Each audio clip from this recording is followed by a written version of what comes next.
Salam sejahtera bagi kita semua. Saya Tani Raya Saragi, Koordinator Wilayah Program Keluarga Harapan Provinsi Maluku. Pada kesempatan kali ini saya akan berbagi informasi mengenai pencegahan dan penanganan stunting. Stunting bisa disebabkan oleh kurangnya gizi, tidak imunisasi, kemudian penyakit berulang pada anak, dan juga karena tidak menjaga kebersihan diri maupun lingkungan. Namun salah satu faktor penting penyebab stunting adalah kurangnya stimulasi. Nah, kali ini saya akan mempraktekkan pemberian stimulasi pada anak bayi baru lahir hingga usia 6 bulan. Nah, stimulasi sendiri adalah proses pemberian rangsangan ataupun merangsang perkembangan otak anak ataupun bayi agar anak tumbuh sehat, cerdas, dan tidak stunting. Kegiatan bayi baru lahir biasanya bayi baru lahir hingga usia 6 bulan biasanya adalah tidur, menyusu, kemudian bermain sendiri, bermain dengan anggota keluarga yang lain, kemudian mandi, dan kemudian setelah itu kembali menyusu, tidur.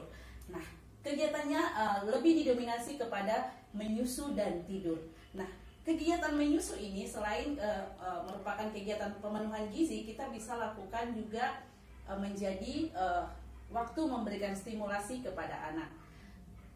Bisa dilakukan oleh ibu khususnya, kemudian bersama orang ayah dan juga anggota keluarga yang lain.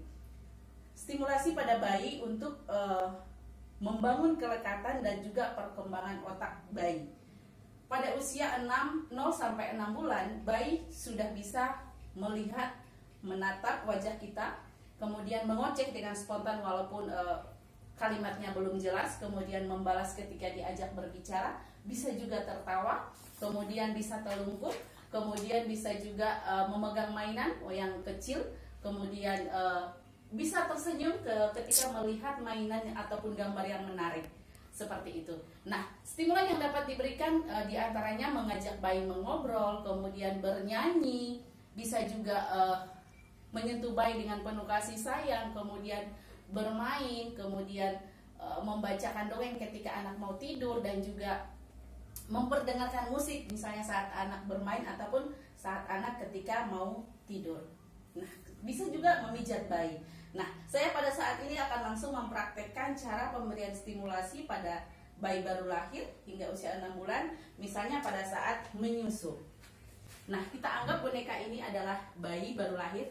Walaupun ini hanya boneka, tapi saya akan coba praktekkan. Misalnya ketika ibu memberikan susu, si ibu menyentuh dengan penuh kasih sayang, bisa di kepala, bisa di punggung, ataupun mohon maaf di pantat, ataupun bokong si bayi menepuk-nepuk dengan lembut, sambil mengajak berbicara. Adek, minum yang banyak ya, minum yang banyak supaya adek cepat besar. Tangannya kuat, kakinya kuat supaya bisa cepat jalan. Terus bermain sama kakak-kakak ya. Nih kesayangannya mama ini, anak cantiknya mama ini. Mama sayang dia sekali.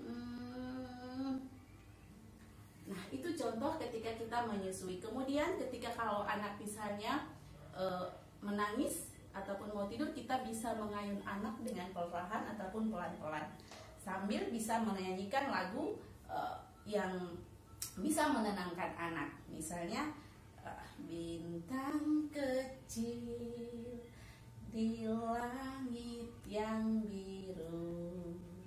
Nah, contohnya seperti itu, sambil terus mengayun-ayun dan mengajak anak misalnya berbicara. Hal ini bisa berfungsi untuk melatih pendengaran anak, kemudian juga menambah kosakata anak, dan tentunya juga membuat anak merasa aman dan nyaman, sehingga misalnya istirahatnya cukup, otomatis ini juga berpengaruh terhadap pertumbuhannya, sehingga tadi anak-anak kita bisa tumbuh sehat, cerdas, dan tidak stunting. Tadi praktek yang sudah saya lakukan, contoh-contoh stimulasi yang dapat kita praktekkan di rumah terhadap anak bayi baru lahir hingga usia 6 bulan. Nah, stimulasi bukan berarti harus memberikan banyak mainan kepada anak kita ataupun mengikut sertakan anak kita pada sekolah tertentu ataupun kursus tertentu. Sebaliknya, gerakan sederhana ataupun kegiatan sederhana yang sudah saya contohkan tadi sudah merupakan bentuk stimulasi. Yang penting kita lakukan dengan perasaan penuh kasih sayang, kelemah lembutan, dan kata-kata yang baik. Semakin sering kita memberikan stimulasi kepada anak, semakin besar kemungkinan anak kita akan tumbuh dengan kecerdasan yang lebih baik ke depannya. Jadi jika kita mau anak-anak kita tumbuh sehat, cerdas, dan tidak stunting, khususnya bisa menjadi seperti yang kita harapkan ke depannya, misalnya anak kita menjadi sukses, menjadi seorang polisi, tentara, dokter, dan lain-lainnya, maka jangan lupa mari kita lakukan stimulasi terhadap anak kita yang baru lahir hingga usia 6 bulan, sehingga anak kita terbebas dari yang namanya stunting. Demikian yang dapat saya sampaikan pada kesempatan kali ini. Salam sehat.